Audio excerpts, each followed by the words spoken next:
After winning the battle for brand supremacy, Monday Night Raw hit the USA Network looking forward to the TLC Tables, Ladders, and Chairs pay-per-view with new feuds, the latest developments in existing ones, and a showdown between former tag team championship winning partners.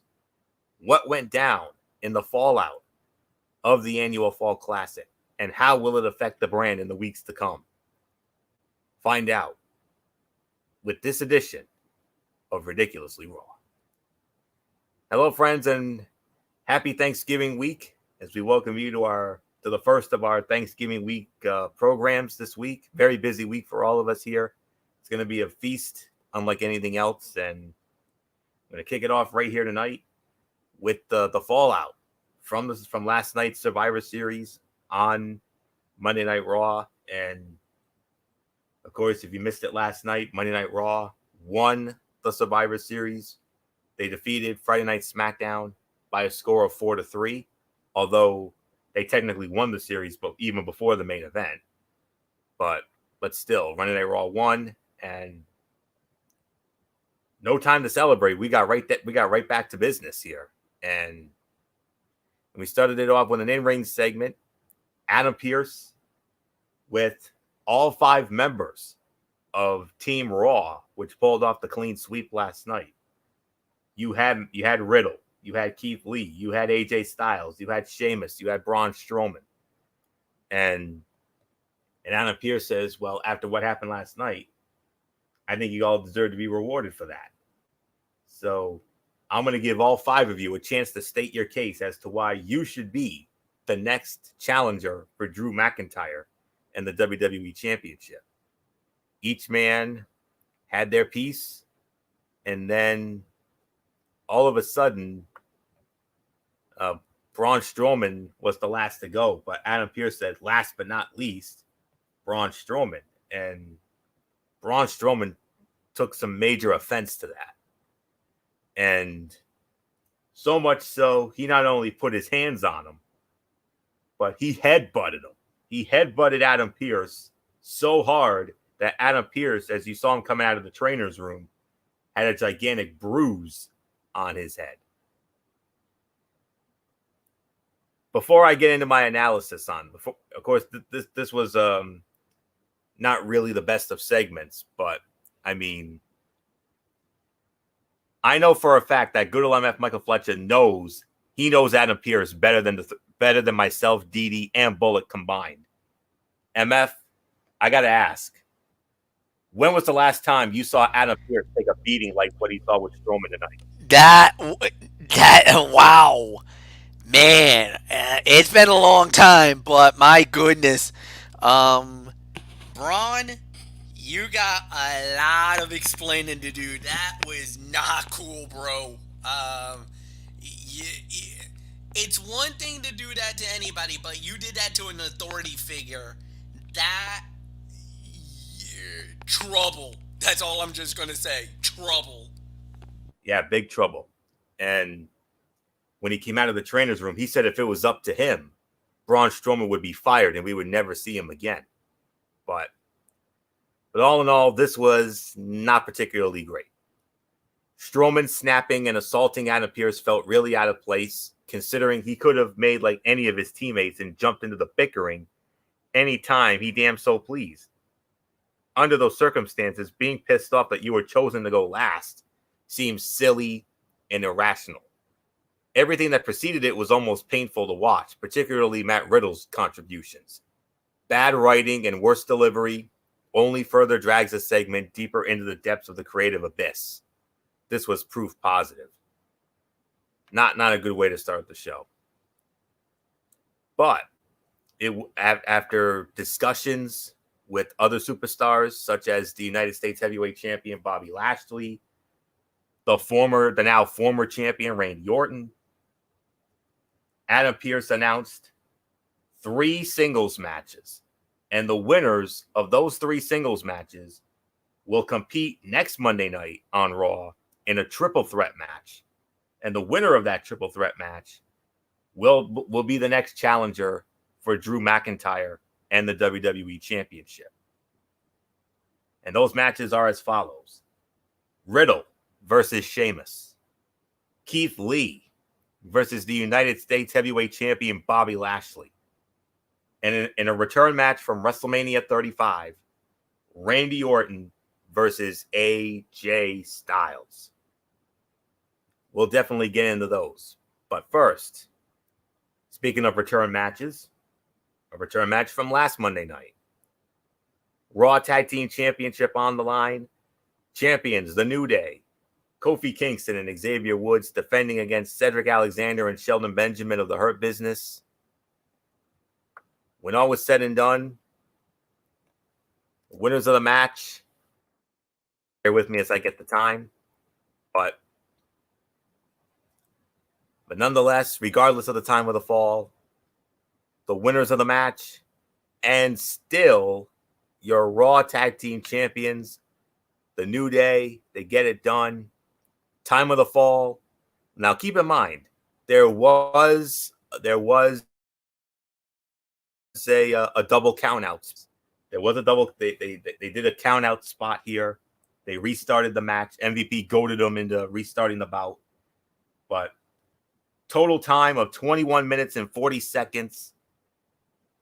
The New Day remain your WWE World Tag Team Champions here tonight. And 2 commercial breaks and unnecessarily complicated booking plagued what would have been a great match on its own merit and talent. Instead, it was merely good with a gutsy performance from Kofi Kingston and a nice explosion from Xavier Woods.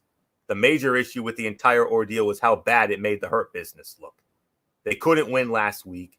They could not capitalize on a restarted match tonight to win the titles, and they let a New Day fighting from underneath due to a knee injury retain their titles.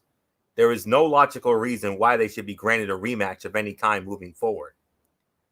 Knowing Vinnie Mac and his creative formula, we will see these two teams in a ladder match or a table match come December 20th, just because.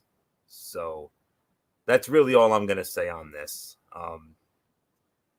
I can only give it 3 to 3.25 stars for the effort. So really nothing more to say. MF, the match last week was far better than what we had tonight.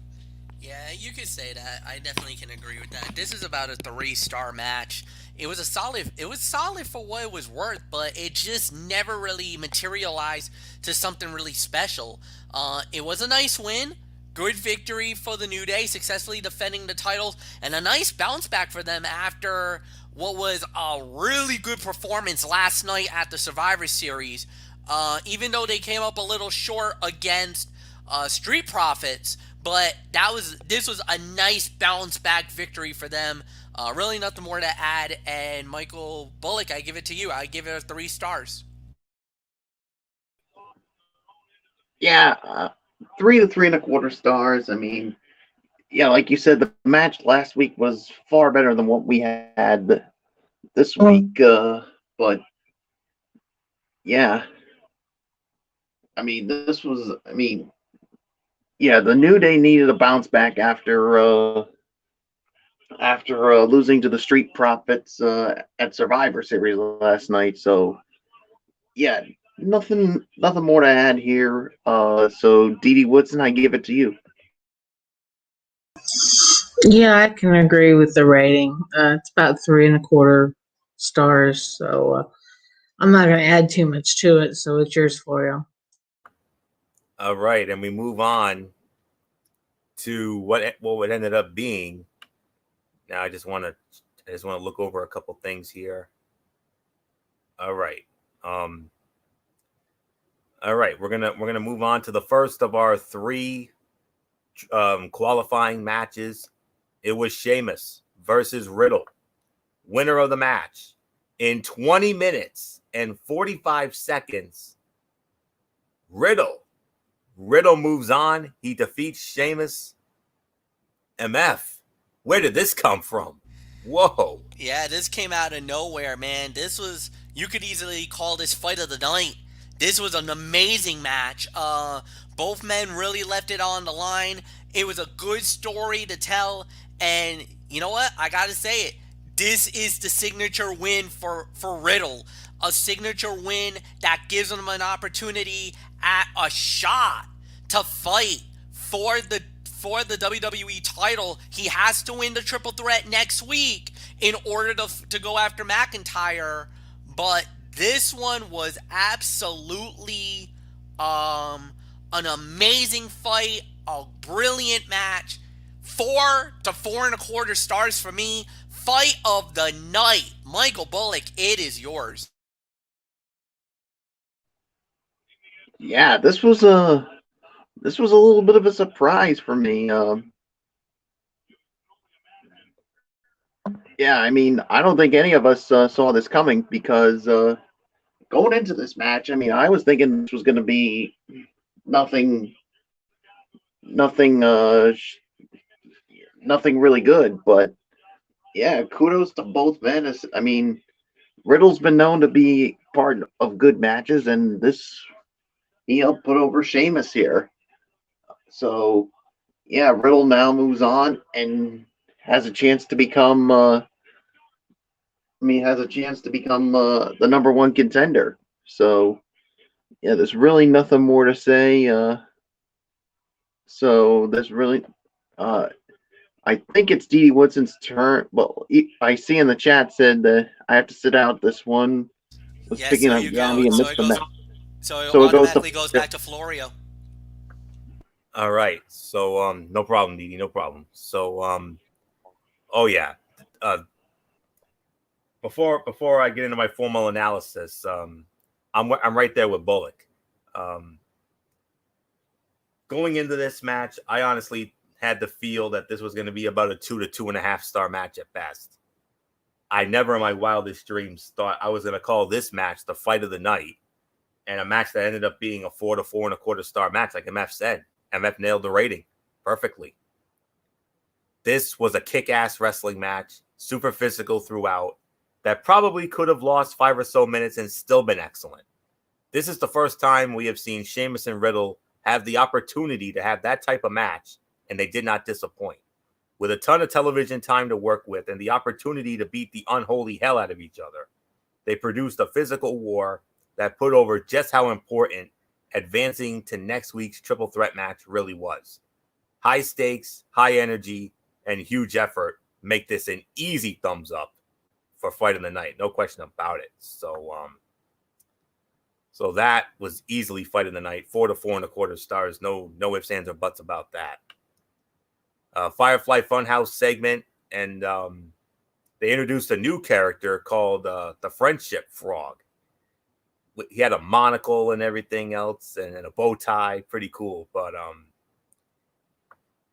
he didn't last long.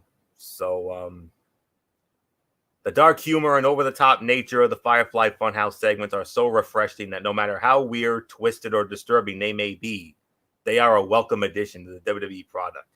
This was centered around a concept, further established the dark turn for Alexa Bliss, and the result was a fun and harmless few minutes. Something that can be said about most of these segments from the mind of Bray Wyatt. And then this happens here. As we all know, last night, of all the people that ended up putting Monday Night Raw over the top in the Survivor Series, it ended up being Lana. But then again, we kind of had a feeling in the pit of our stomachs that this was going to happen, and it did. They actually had the balls to pull the trigger on this. Instead of they easily could have used that match to elevate Bianca Belair and start her rise as the next big rising star in the women's division. But no, they gave it to Lana, and then Lana was, backstage, and she ran into Asuka, and Lana said, "No, I wasn't planning on having a women's title match. I mean, I'm just so overwhelmed by what happened last night." But Asuka said, "I accept. You're going to get a title shot." And it did not last long. Gee, I wonder why. Oh, yeah, the Buzzkill. Team Buzzkill. Nia Jax, Shayna Baszler, they got involved. the match, the Asuka and Lana women's title match was done in 1 minute and 5 seconds. And it was restarted as a tag team match, playa. Yeah. Nia Jax and Shayna Baszler against Asuka and Lana. Asuka and Lana win the match 6 minutes and 50 seconds. And yeah. The story here was all about Lana getting over at Jax's expense once more. And from that perspective, it succeeded. The match, though, was not good and felt like a major waste of Asuka. It is something we should probably get used to, though, as it certainly feels like Lana and Asuka versus Jax and Baszler will be a pay-per-view bout, presumably in a tables match, which would make sense given the long story preceding the program here. And the streak is over. Lana avoids the table. The streak ends at 9 weeks. We almost had a 10th, but Lana actually escaped. So, awesome. Well done. I hate to say this, but Lana and Asuka just won, and they just knocked off the WWE Women's Tag Team Champions. Championship committee moment? I say yes. That would be a good first start for Lana. You know, becoming a women's tag team champion. Maybe we see that at TLC. And I mean, what a partner to have on your side than the Empress of Tomorrow. And the most entertaining woman in WWE today. Absolutely. I mean, if you're gonna give a sympathetic figure like Lana, you need to give her a good reliable ally. I don't think you can pick anybody better than the Empress of Tomorrow, the reigning and defending Raw Women's Champion. Who knows? If Asuka wins that match, she becomes Asuka 2 belts. She will have 2 titles in her possession at the same time. Yep, and we know all about that from earlier this year with Bayley and Sasha Banks. Bayley dose straps and 2 belts Banks. We all remember that. So Asuka 2 belts, that could be possible. So wait and see. All right. The second of the 3 qualifying matches, Keith Lee versus the United States Heavyweight Champion Bobby Lashley. Winner of the match in 12 minutes and 15 seconds via disqualification, Keith Lee. He picks up the win, and I believe Michael Bullock starts this one off. And Bullock, during our Raw chat, I mean, we couldn't believe what we saw here. I mean, MVP came in, attacks Keith Lee, and literally cost his own man an opportunity to become #1 contender. We couldn't believe it. We were dumbfounded by this. Yeah, in the immoral words of the Hurricane, I was like, "What's up with that?" I mean, come on, MVP. Your man had a chance to get into the triple threat match for a shot at the WWE Championship, and you go and do that? No, not a wise move there, MVP. So to me, I mean, it was a good match, but the DQ finish really rubbed me the wrong way. So I can only give this 2.5 to 3. I mean, that's my rating for this match. So yeah, so there's really nothing more to say. D. Woodson, if you're ready, I give it to you now. Yeah, this match was going really, really well, and then all of a sudden, MVP jumps in, and I mean,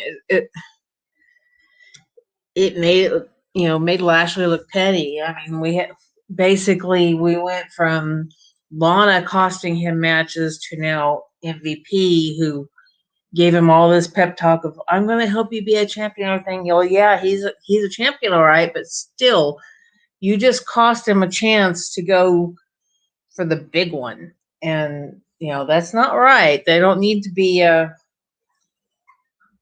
pulling that kind of crap. So yeah, I can pretty much agree with Bullock on his rating. So it's yours, Florio. I'm going to give it a solid 3 for the effort. I mean, however, this wasn't very good. I mean, a lack of chemistry no semblance of story, and an overabundance of reliance on the Hurt Lock, teases made for a fairly tedious bout. And that is a major disappointment. Given the explosiveness of Lee and Lashley's raw power, they simply did not mesh on this night. Making matters worse, the idea that MVP would intentionally get his man disqualified, costing him a chance at more gold for his own stable, the Hurt Business. I'm actually going to bump that down to 2.5 to 3. I think that's the correct rating for this one. 2.5 to 3 here. Damn shame. I mean, MF. I mean, this had the potential to be one hell of a hoss fight here, and all we got was this. That was it. No. This had the makings of a Be a Man fight, and it went by the boards. It's a 2-star fight for me. But what really makes me wonder is, why did MVP do that?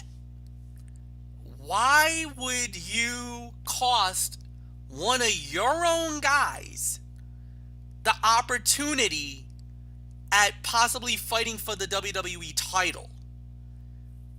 Are you jealous of Lashley's success? Or is your eyes on a prize that you feel like the belt belongs to you? Meaning the United States title. Think about it. Lashley dominated last night, got all this adulation, all the respect, all this love for how he dominated Sami Zayn, easily dismantling him, even though the Hurt Business was there with them. Is it possible that MVP is thinking that this is my crew, I'm the leader, and you better fall in line? Or is it because MVP's probably jealous that Lashley got the opportunity, that he should have probably been the one fighting for the WWE Championship? Remember, MVP has never had a WWE title match in his career. He's never fought for the richest prize in the industry. He's fought for the Intercontinental. He's fought for the United States, but I don't ever remember MVP fighting for the WWE title. Correction, MF. He actually did have one. Yes, it was only one opportunity, but he did have one opportunity. It was back at the Unforgiven pay-per-view in 2008 in Cleveland. Remember that WWE Championship Scramble match? God, Florio. I don't want to count that. I don't count scramble fights. I don't. I'm sorry. I get it. I know where you're coming from with that. But I mean, true never had a one-on-one. True That's one-on-one. Right. That's a different story. Yes, you're right on that. Scramble matches, elimination chambers, I don't count that. That's not that, but I mean true one-on-one battles for the WWE title. He's never had one. No, he hasn't. You're so right. No, I discount that. That doesn't count, Florio, in my eyes. Fair enough. So that's where I'm coming from. I think MVP is jealous of Lashley, and I think he's thinking now, I need to be the one. I deserve the opportunities. That's why he cost Lashley the fight. And I'm going to tell you right now, after what happened here tonight, I would not be surprised if we start seeing a rift between MVP and Lashley that might implode the Hurt Business as we know it. Business might be booming right now, like MVP would say, but after actions of what happened here tonight, business might go belly up very, very soon. Florio, it's yours. Yeah. Looking at MVP's career, I mean, but yes, MF is right. MVP has never had a true one-on-one opportunity for the WWE Championship. He's actually had two. back on the June 15th edition of Monday Night Raw, that insane match with Drew McIntyre and R-Truth against Bobby Lashley and MVP. That was when the WWE Championship was on the line, when R-Truth was messing around and nearly got Drew in big trouble. But thankfully, nothing came of that. But MVP had an opportunity at the WWE Championship in a 6-man scramble match at the 2008 Unforgiven pay-per-view. He was in that along with D. Brian Kendrick, Jeff Hardy, Triple H, and I don't remember who the other guy was, but anyways, yeah, very disappointing indeed. And then we had Alexa Bliss against Nikki Cross. Alexa Bliss wins the match, 4 minutes and 15 seconds. And, well, less of a match, more of a story. This was some excellent storytelling. Bliss dragged aggression, anger, and frustration out of Cross, then proceeded to use her emotions against her. She suckered Cross in, showing her a glimpse of the Lexi she became best friends with. Then she dropped her, just like she dropped her out of her life the moment Bray Wyatt and The Fiend came along. It was great stuff that hopefully will only further the story and add layers to both Bliss and Cross's characters. I mean, did you see Alexa on that winning pinfall there? Oh my gosh, that was so freaking wow. That's all I can say on that. Insane. So that's really all that was. And now to the main event of the evening, the third and final triple threat qualifier match. The phenomenal AJ Styles versus Randy Orton. Winner of the match in 12 minutes and 50 seconds. The phenomenal AJ Styles, The Fiend.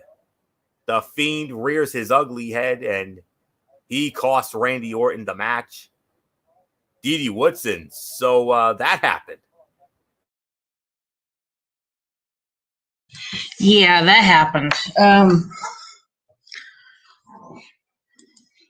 This was very interesting match. I'm going to give it about 3 stars.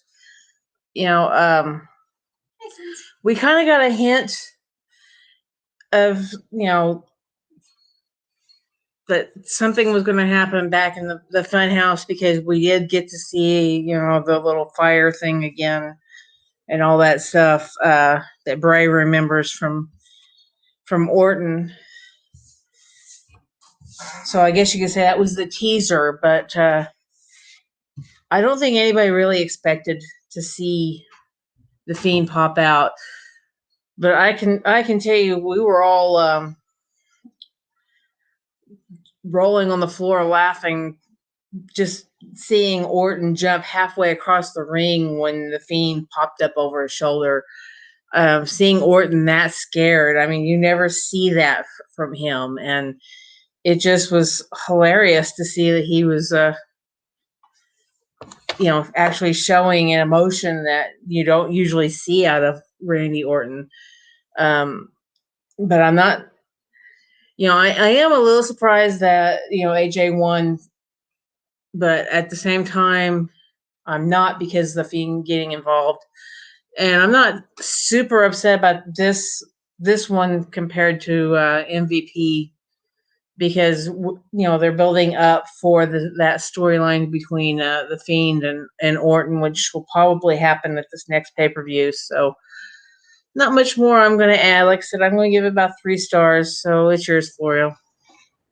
Yeah, 3 to 3 1/4 for this one. The match itself was merely okay, but the Fiend's appearance was fantastic, and the impending feud with Randy Orton should be a lot of fun, especially taking into consideration the lengthy history between them, which I know MF will address when we get to him, because he knows that history better than we do, because this whole thing started in about right around late 2016, early 2017, over on what was then known as SmackDown Live. But Styles winning sets him up to be the most logical option to challenge McIntyre at TLC, and his presence in next week's 3-way lends it the much-needed heel centerpiece to feed off babyfaces Riddle and Keith Lee.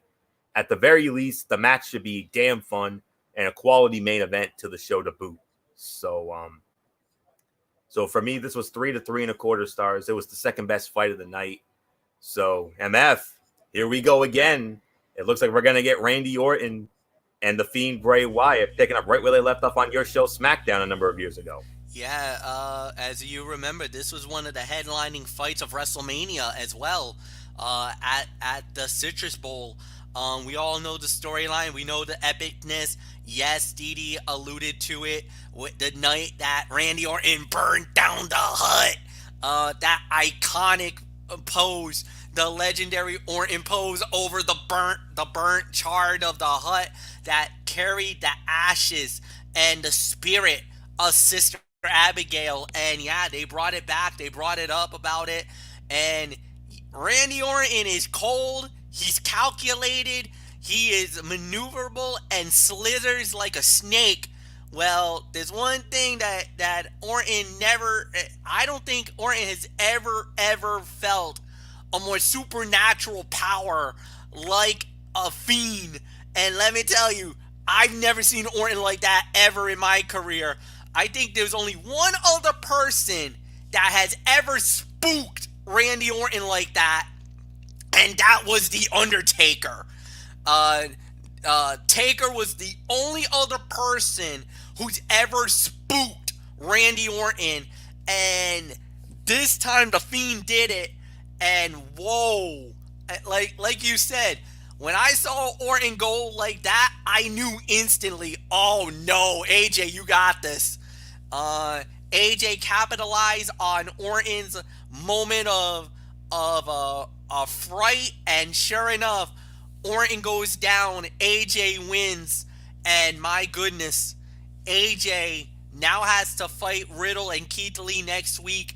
3 stars for me on this main event, and Michael Bullock, it's yours. I've never seen Orton like that. Like I said, the only other time I've ever seen him do that was literally right around the time, it was a Survivor Series, if you remember, when Orton won for Team SmackDown. Anthony remembers, but the celebration was short-lived because that was when Taker had returned after, if you remember, I don't know if it was when Orton drove the car through the SmackDown stage. I think it was either he drove the car through the SmackDown stage, or it was when Orton lit the casket on fire on The Undertaker. Basically, it was when Orton set the casket on fire. It was when Orton set the casket on fire, and basically, he basically tried to burn and destroy the spirit of The Undertaker. Well, at that night, it didn't work. It backfired, Randy. This time around, Orton pays the ultimate price again. Maybe about a few years later on, but from the night that he burned the hut, the Fiend has never forgotten Randy for that. And now the chicken has come to roost, as they would say. Yeah. Orton, watch your back, Holmes, because now you got the Fiend after you.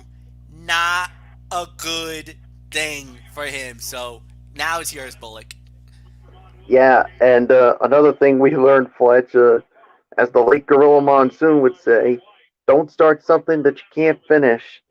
And Randy Orton thought he finished Bray at WrestleMania. Well, he may have finished Bray, but he's now got to deal with a Fiend, and that is not a pretty sight. So, yeah, 3 stars for me on the match. Now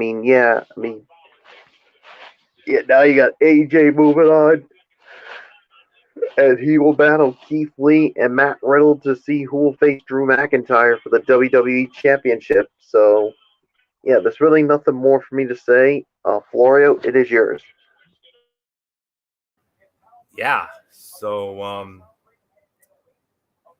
wow. Yep. So now we're gonna get into our into the overall review here, and I believe I will be leading off on this one. I'll tell you, they filled the time nicely this week, and this was a better than average episode, despite the fact that we did not have the WWE Champion Drew McIntyre, and they only bothered to advertise the Bliss versus Cross match in advance when they actually had a nice lineup of matches, and they could have at least announced, the plan to have the qualifying matches ahead of time to give the show a hook, and then do the reveal of the matches on the actual show. But nevertheless, the qualifying match approach gave stakes to those matches, which was always helpful. And Sheamus and Riddle, I don't know where the hell that came from. I mean, that was insane. I mean, well done, guys. I mean, I was very pleased with how that match turned out.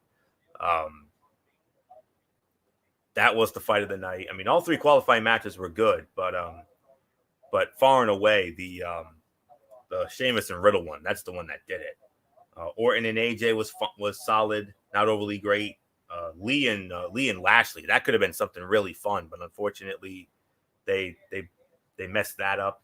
Tag team title fight was great again, even though it was not as good as last week. And the Lana thing is still a work in progress, but we'll have to wait and see. Alexa and Nikki, I mean, that could have been fine. That could have been good, but not really. Some of the segments could have been better, but all in all, I thought Raw did. It was a nice show tonight after after our big win last night, which I'm still baffled that we won. I mean, I really thought SmackDown was going to win, but I thought that I felt SmackDown was due, but I guess not yet. Maybe next year. Who knows? We'll see. But we might have to deal with NXT again. You don't know, but we'll have to find out. But for right now, I would probably say maybe a solid 7, maybe 7.25. Very rare I pull the quarter out, but I don't think 7.5. I think 7.5 might be a bit of a reach on this one, but it was a good show though. 7.25 for me. MF, nice, solid edition of Raw after our big win last night at Survivor Series. 6.5 to 7 for me. I thought it was an all right show. I really got nothing more to add. So, Michael Bullock, I give it to you.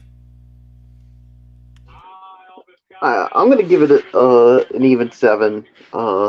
It was good. I mean, it definitely could have been much better, but yeah. So there's really nothing more to say. Dee Woodson, it's yours. Yeah, I can go with 7. That you had a lot of childish acting there at the beginning. You had a lot of storyline stuff that either is progressing or starting, and we had some really lame stuff, but there was a lot of newsworthy also that went along with this. So yeah, I would say 7 would be a pretty good fit for this. So not much more I'm going to add. So I will see you guys Friday. Good night. All right, good night, Dee. We'll see you Friday for our very special edition of the Wrestling Forum, in which we're going to not only review SmackDown, but we're also going to get into AEW and NXT as well, and we'll explain that at the end of our show here this evening as part of our big Thanksgiving week of programming here. So, but anyways, Tony's take time, and how we started off with Impact Link from, as always, the Skyway Studios in Nashville, Tennessee on Access TV. And we started it off with a no disqualification match between Moose and Willie Mack. And when all was said and done on this, Moose won the match in 10 minutes and 5 seconds, 2 3/4 of a star. Sleeper fight of the night. I mean, the story and psychology of the match was great. I enjoyed how the match was built. I would have loved to give it more because it accomplished just about everything it needed to from a psychology perspective and kept both guys strong. But there were also some really awkward transitions in their moves that felt like the exact opposite of smooth. Good stuff overall, even if it could have been a bit better. Suicide against some Yahoo named Gio. Gio won by disqualification in 42 seconds because of Eric Young and his new friend Joe Doring. Guy's a beast, let me tell you. No rating. We're just going to move on. Brian Myers against Crazy Steve. Brian Myers wins in 5 minutes and 38 seconds, 2.25 stars. It was the expected result. I'm not sold on Myers and Impact so far. He has a generic character, and the match was technically proficient. There wasn't any real heat to it. Steve did a solid job here, but Myers feels just out of place right now.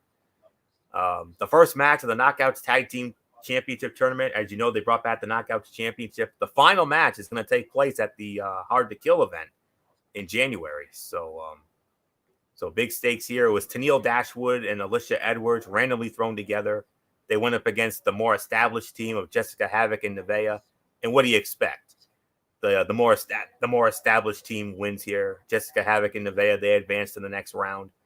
2.5 stars. It was a 6.5 minute bout. Solid all around match. I'm not really sure what the end goal is for Tennille right now, but she's working in a storyline capacity. But the right team moved on, no doubt about that. Sean Hernandez against Falaba. Sean Hernandez in 3 minutes and 35 seconds. 1 3/4 star. It was as good a match as we could get out of these two, especially with the time given. But on the next show, we're going to continue the Knockouts Tag Team Title Tournament. Rich Swann will defend the Impact World Heavyweight title against Ken Shamrock, the Hall of Famer. Main event of the evening, it was the farewell for the Rascals. It was Rich Swann, the World Heavyweight Champion, teaming up with Trey Miguel. They went up against Dez and Wentz. And at the end of it all, Rich Swann, Trey Miguel, they win the match 12 minutes and 21 seconds. Hands down the fight of the night. This was a solid 4 stars. I suspect this match may divide some people, but it was overly choreographed at times, especially in the beginning. And it got a little cutesy here and there, but the 4 men turned it the hell on and gave it a very strong outing. But this was a great send-off to the Rascals, and I enjoyed it in a nice emotional moment there. And hell broke loose backstage, but, it is what it is. 7.5 out of 10. It was a solid show. Without the main event, this episode would have been largely forgettable, but the main event was great, and it elevated the show. Gave the Rascals an awesome send-off, and then they let Callahan and Shamrock get some heat in the final minutes for their feud with Swann. Even if you skip most of this, don't skip that tag team main event because it made this show what it was. Solid 4 stars. There is no ifs, ands, or buts about that. So with all that being said, 7.5 for me. So we're just going to move on quickly to the 205 Live and run down what happened on the show from this past week. And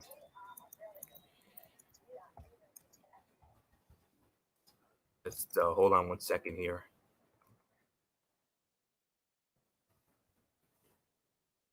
Okay.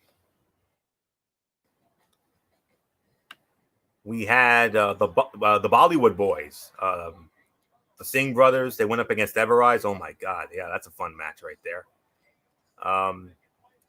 Bollywood Boys in 7 minutes and 51 seconds. Average tag match that never got going. Fine use of the tag formula though, 2 stars. Then it was Tony Nese against Ashante the Adonis, and Adonis wins the match 8 minutes and 7 seconds, 2 3/4 star. Fun match with the right winner as they eventually had to pull the trigger and give Adonis a signature win. Nese is a pro's pro, and Adonis working with him will only help the kid. I like the Daivari interference. Never really happened, which gave Adonis a clean win. 6.5 out of 10. It was an average show this week as nothing would be considered must-see. If the tag match had been a bit better, it would have helped things. As always, though, a quick and easy show to watch, and the main event was a fine wrestling match as Adonis continues to improve. So that's really all there is to say on that. So that will put the bow on this edition of Ridiculously Raw. Everyone, thank you all so very much for tuning in. Big week this week. Thanksgiving week of programming. Tomorrow night, we'll be back at 10:30 for a special edition of Strictly Sports as we're going to recap the 2020 NBA Draft. Team-by-team grades and analysis from all of us. Wednesday usually would be AEW Dynamite, but no. Would be Wednesday Night Mayhem, rather. But no. It's our 9th annual Strictly Sports Football Feast. We're going to preview the 3 Thanksgiving games in the NFL, and we'll get into all the college games as well for the top 25, as we usually do. A loaded slate this week. The headliner, obviously, is the Iron Bowl with Auburn and Alabama, but we got some other goodies on the slate as well. Notre Dame and North Carolina just got interesting now that Carolina's back in the polls, so that just made that game interesting. Friday, we'll be off Thursday, obviously, for Thanksgiving, and then Friday we'll be back for a very special edition of the Wrestling Forum. Not just cerebral smack talk. Oh, no. We're not only going to review SmackDown. That's going to be at the end. Beforehand, we're going to combine Wednesday Night Mayhem with this show because we're going to review AEW Dynamite and NXT on top of that. And then Saturday night, we'll do NFL Saturday and, run down the rest of the NFL slate, including a humongous matchup with the Kansas City Chiefs and the Tampa Bay Buccaneers, Patrick Mahomes against Tom Brady. That's all there is to say. And that's it. And then right back here next week. So that'll do it. So until tomorrow night for our NBA Draft Recap edition of Strictly Sports, it's Anthony Florio here for good old MF Michael Fletcher, and in spirit, the Phenom Michael Bullock, the Twisted Angel and First Lady of the Wrestling Forum, Didi Woodson, and always and forever the Hardcore Pipe Bomb, FKG 401, Derek Ferreira. You know the routine, everybody. Thumbs up. Talk to you later. Yeah, throw the Fortune 4 style. Bye for now, my friends. God bless. Be good to each other. Have a blessed Tuesday. And until tomorrow night for our NBA Draft Recap, you've been watching Ridiculously Raw right here on the Tone 25 on YouTube and StreamYard.com. And remember, my friends, no matter what anyone tells you, beyond anything else, wrestling is indeed actually real. For everybody who has been a part of this one, for now, Anthony Florio, so long. Bye, everybody. Bye.